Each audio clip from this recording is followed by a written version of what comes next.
안녕하세요. 예. 뭐 이번 영상은 또 욕 먹을게요. 네.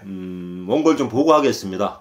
나름대로 정리를 했고 네. 내가 천재가 아닌 이상 좀 볼 수밖에 없어요. 네. 이재명이 대통령이 된다면 펼쳐질 대한민국의 미래예요. 네. 지난 그 문재인 정부 좌파 정권에서요, 소위 그 소주성이라는 뭐 소득주도 성장이라고 그 개뿔 뜯어먹는 소리 했었잖아요. 미친놈이 빨갱이 새끼가. 예? 그 말도 안 되는 경제 폭망 정책과 그 다음에 부동산 가격 폭등, 그 다음에 국가 채무가 400조 이상이 늘었죠. 네. 그런 그 후유증으로 현재 대한민국이 국가 재정의 악화와 그 후유증으로다가 정치, 경제, 사회, 문화 모든 면에서 힘든 상황인 거는 뭐 누구나 다 아는 사실이에요. 여러분도 잘 알고 계실 거고요. 네. 그런데 이재명이가 대통령이 된다면 그 문재인 정권의 시즌 2에다가요 플러스 알파, 네. 플러스 알파가 더 더해진다 이거예요.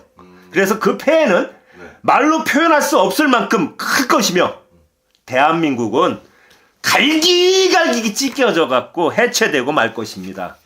첫째, 그의 종중과 반미의 정치 성향으로 인해 갖고요. 네. 한미 관계는 급격히 냉각되고 그가 평소부터 뭘 주장했죠? 주한미군 철수 주장했죠. 네. 그가 주장해온 주한미군마저 철수한다면 심각한 안보상의 위기를 초래하고 안보상 공백 상태가 되겠죠. 예? 그래서 전쟁의 위험에 직면하게 될 것이고 자칫 잘못하면 그의 지나친 종중 종북 사상으로 인해서 미국과의 외교 관계가 단절돼 갖고 돌이킬 수 없는 다리를 건널 수도 있다 이겁니다. 네. 두 번째, 그가 이전부터 주장해온 게 뭐예요? 재벌 해체하고 전국민 토지배당 등 뭐 반재벌 내지는 토지 공개념을 넘어선 사회주의 사상으로 인해 갖고 내가 침이다 지금 열받아 갖고 예? 대한민국의 자유민주주의 시장경제 질서의 붕괴를 초래할 거다 이거예요. 지금도 토지 공개념이 조금씩은 시행이 되고 있어요. 뭐 그 초과이익 환수제 같은 거 들어보셨죠? 근데 이재명이가 주장하는 건 전면적인 토지 공개념이다 이거예요. 네. 사회주의 공산주의에서 주장하는 예? 그래갖고 시장경제 질서를 붕괴시킬 거다 이겁니다. 네. 그리고 많은 기업가들과 재산을 어느 정도 갖고 있는 자산가 계층은 대한민국을 떠나갔고요.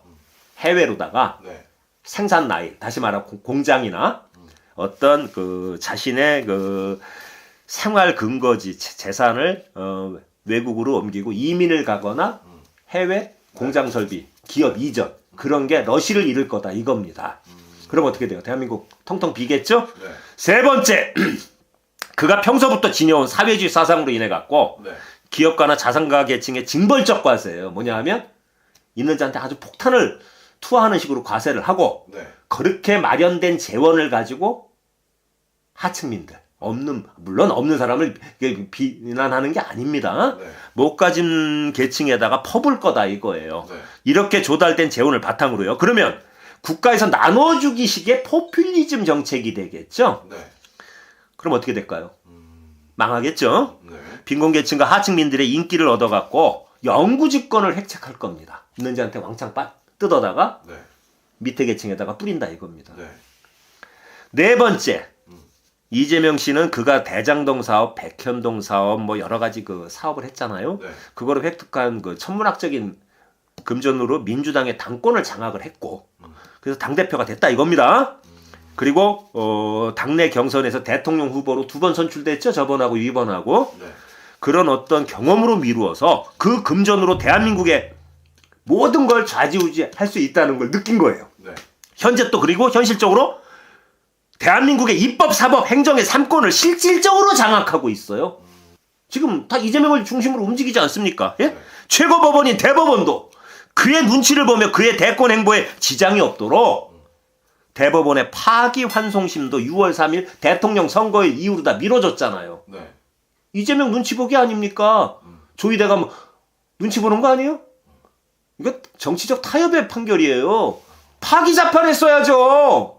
그래서 6월 18일 이후로 다 미뤘죠. 고등법원에서 다시 그 심리하는 거를. 예? 그래서 돈의 위력과 돈의 맛을 톡톡히 봤다 이겁니다. 네. 그렇기 때문에 집권 이후 모든 통치 행위를 돈으로 밀어붙이는 금권 정치를 감행할 거예요. 네. 무슨 얘기인지 아십니까? 그러한 금전의 조달을 또 위해서는 국가 재정의 건전성이 침해될 거고, 네. 그렇죠? 그 다음에 부정부패가 자행될 것은 불을 보듯 뻔한 겁니다. 다섯 번째, 네. 선택적 법치주의의 시행이에요. 선택적 법치주의가 뭔지 아세요? 나를 올가매고 쪼여오는 법의 적용은 부정하는 거예요. 그리고 자신한테 유리한 거는 네. 법치주의를 외치는 거예요. 네. 그게 선택적 법치주의입니다. 네. 그래서 선택적 법치주의의 시행으로 대한민국 헌법의 근본 원리인 법치주의를 그 뿌리째, 송두리째 파괴할 거다 이겁니다. 현재 여러 범죄 혐의로 재판을 받고 있죠, 이재명이가. 네. 근데 이재명은 절대 다수의 의석을 차지하고 있는 더불어민주당을 앞세워갖고 자신한테 불리한 법은 다 폐기할 것이고 네. 악법을 제정을 하고 법을 고쳐서 자신에게 불리한 법령은 처분해갖고 네. 법의 적용을 교묘히 빠져나가고 자신에게 유리한 법의 적용에 있어서는 법치주의를 외칠 거다 이거예요. 이걸 소위 말해서 선택적 법치주의다 하는 겁니다. 여섯 번째, 네. 상식과 교양, 순리를 거스르는 독선과 아집의 정치로 인해 갖고 네. 대한민국 정부 수립이고 줄곧 지켜져온 모든 대한민국의 근간을 송두리째 뒤흔들고요. 대한민국을 그냥 뿌리째 뽑혀나가게. 그러니까 대한민국 호가 침몰된다 이겁니다. 다시 말해서 그 옛날 중국에 저기 이재명이가 좋아하는 나라가 어디예요? 중국이죠. 시진핑 황제를 떠받들잖아요. 네. 근데 그 옛날 중국의 마오쩌둥, 다시 말해 모택동이가 네.